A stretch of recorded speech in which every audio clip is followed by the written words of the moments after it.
Hi, my name is Nujani Alcantara, grade 10.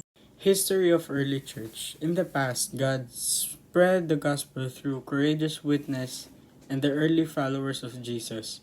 Despite great opposition, the temptation to blend in, the early church stood up, refusing to compromise, and in these days, God speaks to the world through our faith, especially in the midst of trials.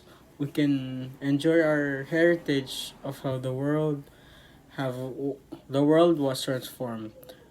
But we should remember with honor the great challenges and opposition pre-believers endured.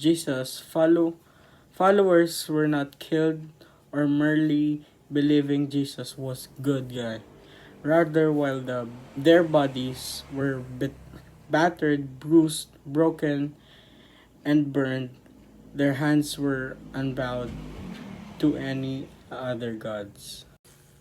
Early opposition. In 1823, Angel Moroni warned Joseph Smith that his name should be had for good and evil among all nations. Joseph, and his family experienced ridicule before he even began translating the books of Mormon. And in months following the meeting at which the church was organized, opponents began to interrupt Mormon meetings. Antagonism intensified over the next several years and was sometimes accompanied by violence. Opponents of church also organized politically and mount local, state, and national campaigns against the Latter-day Saints. Stephen is first mentioned in the Acts of Apostles as one of seven deacons appointed by the apostles to to distribute food and charitable aid to poorer members in the community in the early church. Peter.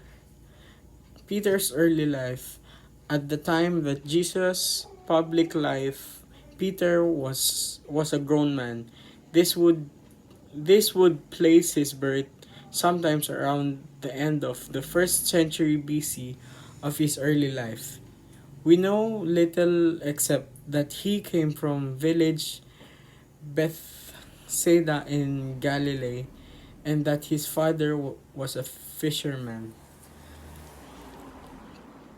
How Peter was called by God. As Jesus was walking beside the Sea of Galilee, he saw two brothers called Peter and his brother Andrew. They were casting into the lake, for they were fishermen. "Come on, follow me," Jesus said, "and I will make your fishers of men." At once they left their nets and followed him. Peter as an apostle. Peter, the apostle, original name Simon, died in 64 CE in Rome, Italy.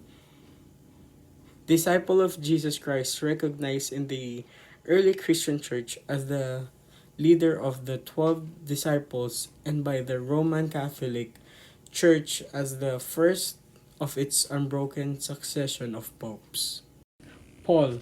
Paul's early life. St. Paul was both Jewish and a Roman citizen. In his early life, he took part in the precursors of Christian.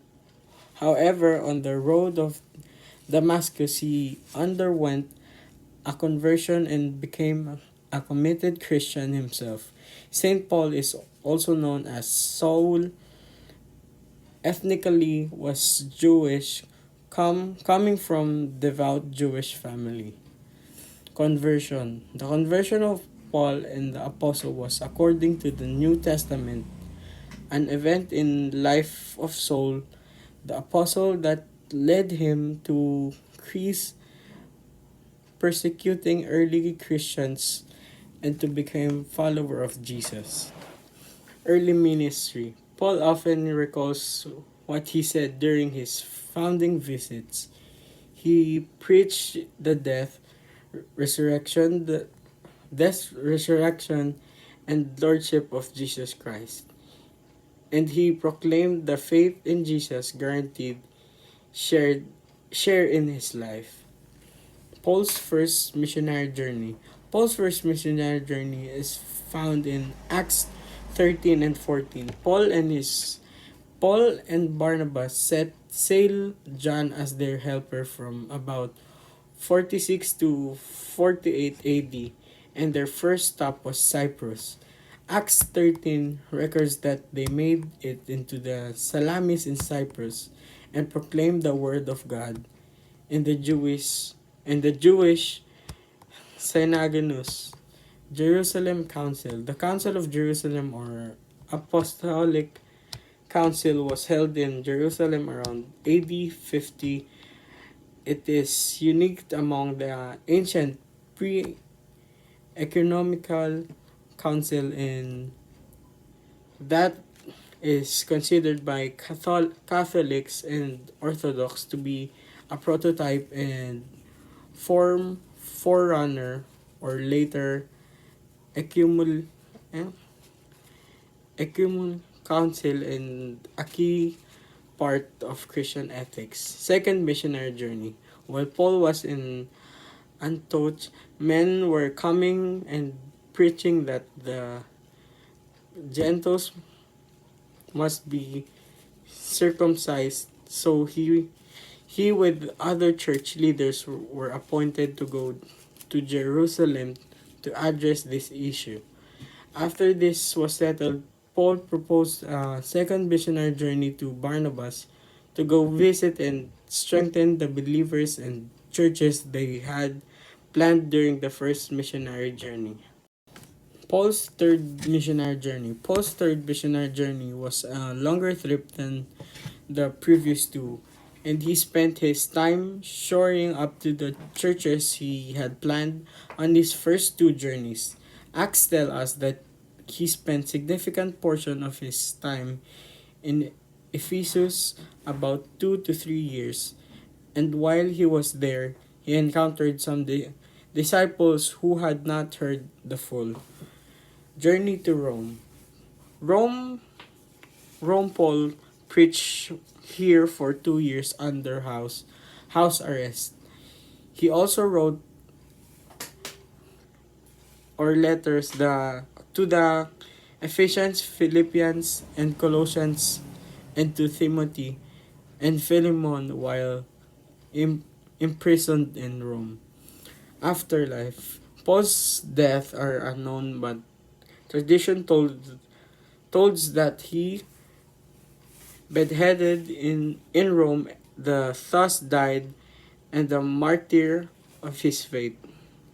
His death was perhaps part of executions of Christians ordered by the Roman Emperor Nero following the Great Fire in the city in 64 CE. That's all for today. Thank you for listening to my report.